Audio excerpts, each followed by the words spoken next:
You were never really married to my son," Diana shouted, waving some papers in my face. "These documents prove it.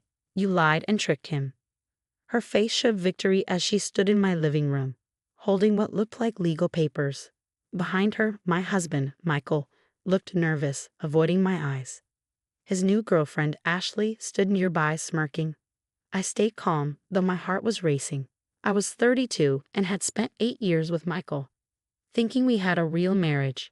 Now his mother was saying it was all fake. She had never liked me and had always tried to break us up. "The courthouse has no record of your marriage," Diana continued with a smug look. "I had a lawyer check. That means you have no right to this house or anything else. Pack your bags and leave." I turned to Michael, hoping he would defend me, remind his mother of our wedding. But he said nothing. He just stood there silent. Meanwhile, Ashley was already eyeing the house as if it were hers. "Nothing to say," Diana taunted. "You finally realize your little scam is over. Michael needs someone from a good family, not some nobody he met in a coffee shop." I walked over to a small desk in the corner, the only thing I had from my grandmother. Diana always hated it, saying it didn't belong in her son's fancy house. As she kept talking, I opened a hidden drawer and pulled out an old envelope. My hands were shaking, but I held it tight. "You never belonged here," Diana went on.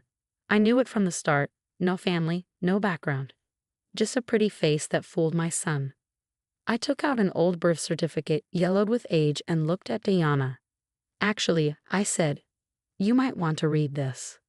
Diana grabbed the paper, still looking confident, but as she read, her face went pale. She stepped back, holding onto the sofa for support. This isn't real," she whispered. "Oh, it's real," I said. "My grandmother found it. She was a nurse at St. Mary's Hospital in 1962, the night you gave birth." Michael stepped closer, worried. "Mom, what's going on?" Diana fell onto the sofa, the paper shaking in her hands. The confidence was gone. "My grandmother never forgot that night," I continued. "She helped deliver twins, a boy and a girl. But the records only showed one baby. She always wondered why." The room was silent. Even Ashley stopped smirking. I did some research. Back then, wealthy families sometimes gave away one twin to avoid shame. The records would say only one baby was born to protect their reputation. "Stop," Diana whispered, but I kept going. "The baby girl was adopted by a family in Ohio. She grew up and had a daughter. That daughter met a man named Michael, never knowing they were cousins."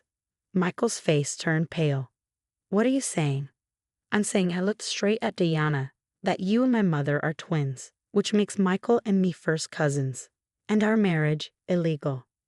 The birth certificate fell from Diana's hands. Ashley stepped away from Michael like he was contagious. Her dream of marrying into his family had just fallen apart. Diana, who had spent years looking down on me, had just learned the truth. Her family and mine were the same. Michael swallowed hard. "How long have you known?" "Long enough," I said. "Long enough to see why you pulled away from me. Long enough to know the truth had to come out." I picked up the birth certificate and put it back in the envelope. Inside were more documents, adoption papers, hospital records, my grandmother's notes. "You're right, Diana," I said softly. "Michael and I were never legally married, but not for the reason you thought." The days after my revelation were filled with chaos. Diana ran out of the house that night, leaving behind the courthouse papers she had been so proud of. Michael locked himself in his home office, while Ashley quietly disappeared, realizing her dream of becoming Mrs. Harrison had vanished. I stayed in the guest room, sorting through the documents my grandmother had left me. They told a story that had been hidden for 60 years, hospital records, adoption papers, and the most shocking of all, the letters. "Mom?" Michael's voice startled me. I looked up to see him standing in the doorway, looking lost. "We need to talk about what happens now." I held the letters in my lap, letters between my grandmother and the adoption agency showing how Diana had begged to keep her pregnancy a secret. "There's nothing to talk about. Our marriage was never real. You're free to be with Ashley or whoever your mother chooses for you." He winced. "That's not fair. I didn't know any of this." "But you were ready to throw me out just because your mother said so," I reminded him. "You stood there while she called me a gold digger and a fraud."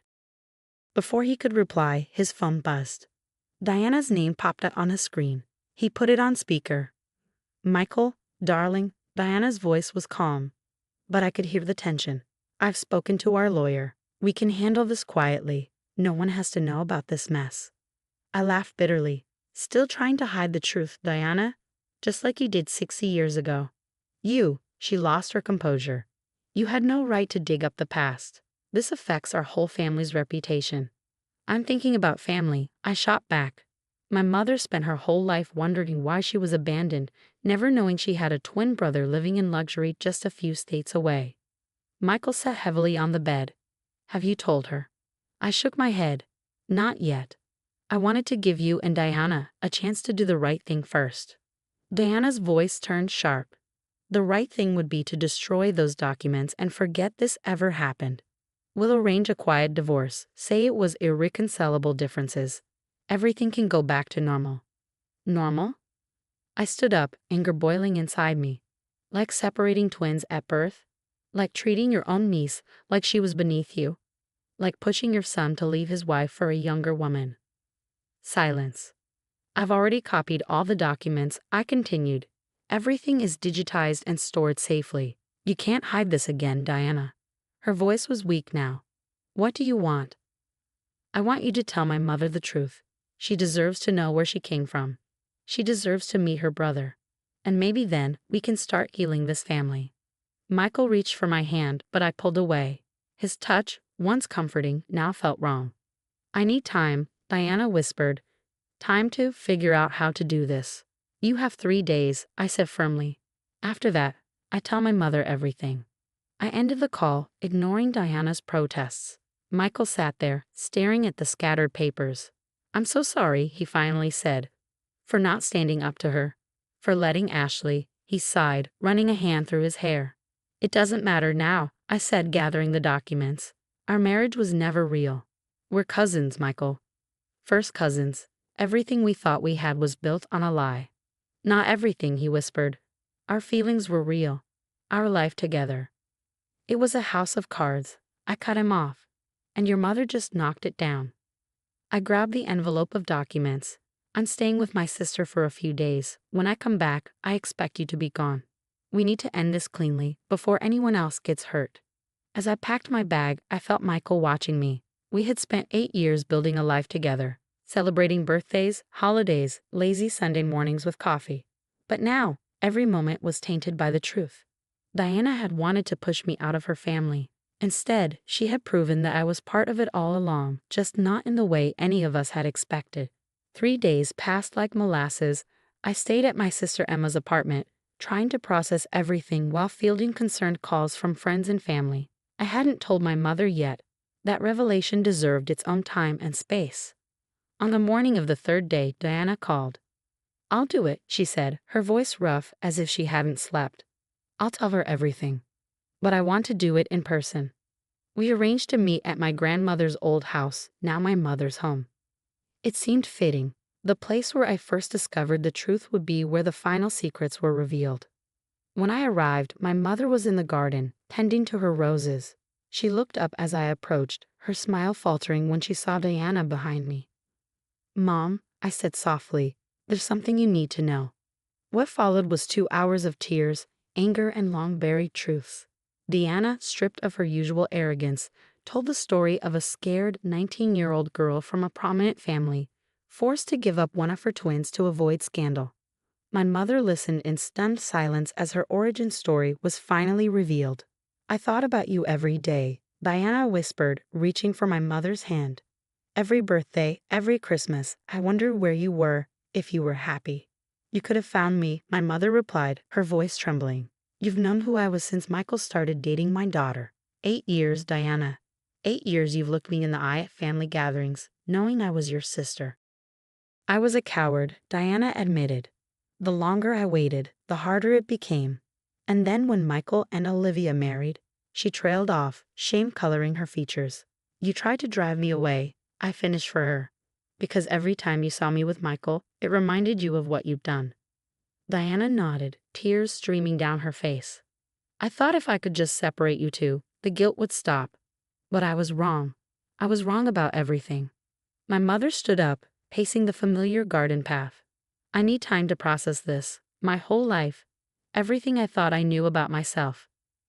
Take all the time you need, Diana said quietly. I know I don't deserve your forgiveness. Either of you. As Diana left, my mother and I sat in the garden, holding each other and crying for all the years lost, all the pain caused by secrets and shame. 2 months later, life had settled into a new normal.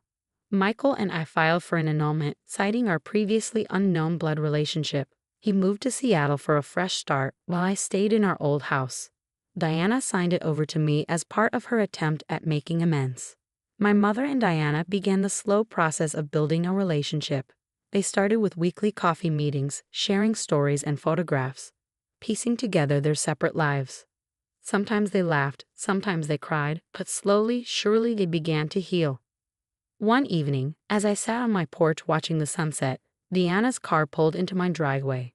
She walked up hesitantly, carrying a small box. These belong to you, she said, placing it beside me. Inside were photo albums, baby pictures of my mother that Diana had kept hidden all these years. I thought maybe you could share them with her, make copies, start filling in the blanks. I nodded, touched by the gesture. Thank you. She turned to leave, then paused. Olivia? I know it doesn't make up for anything, but I truly am sorry. Not just for the recent past, but for all of it. You and Michael, you deserve better.